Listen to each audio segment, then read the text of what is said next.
Greetings, I'm Hellhound. Welcome back to the Horror Metal channel here on my Midnight Spook Show. We're going to do a quick movie review. That's right, today we're going to be talking about What a Stranger Calls from 1979, starring Charles Durning and Carol Kane, and directed by Fred Walton. Well, what's it about? Basically, a young babysitter is terrorized by a mysterious man who keeps calling her on the phone, asking her if she's checked the children. Well, it turns out that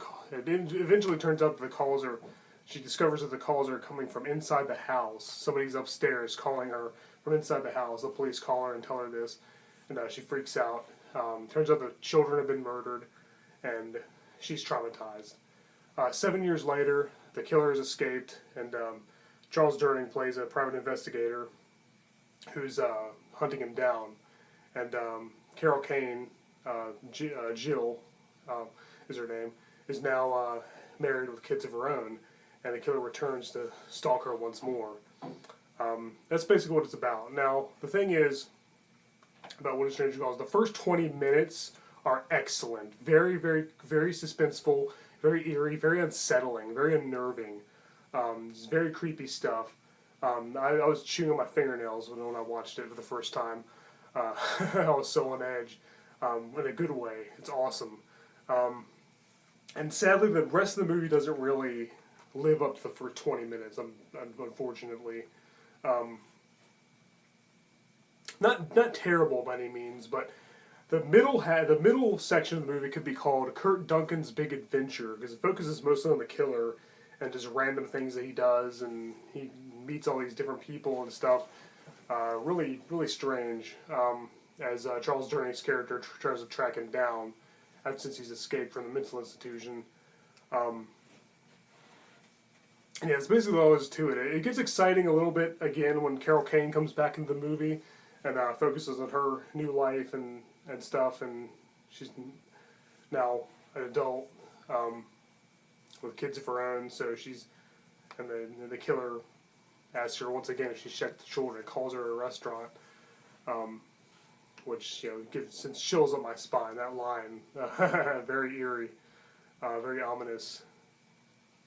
But yeah, basically that's about that. It covers it. Definitely, the acting is great. Carol Kane's always good, especially in the first half, or the first 20 minutes. Yeah, we've traced the calls. They're coming from inside the house. Oh, so spooky. But yeah, because this could happen in real life. And movies like Scream were influenced by it. Black Christmas did something similar before this movie. That was before this. So this might have been inspired by Black Christmas, and I think it was inspired by Halloween a little bit too. But it definitely influenced movies like Scream, like I said. But yeah, that really covers it. Definitely see it. It's definitely check it out, especially for the first 20 minutes, which are bone chilling. But know that you won't be disappointed with the rest of the movie, but just know that it won't be quite as good as what it was set up to be. It's based on a short film called The Sitter, which is basically the same thing as the first 20 minutes. So maybe that's probably just as good, except the girl who plays the babysitter isn't quite as good as the Carol Kane. But check that one out too, because it's really creepy as well.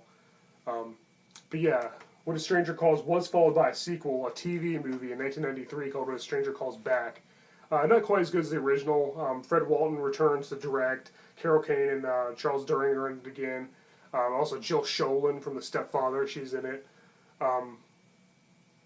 As I said, it's not quite as good as the first. It kind of suffers from the same problem in that the first 15-20 minutes are really eerie and really unsettling, and the rest of the movie doesn't really follow suit.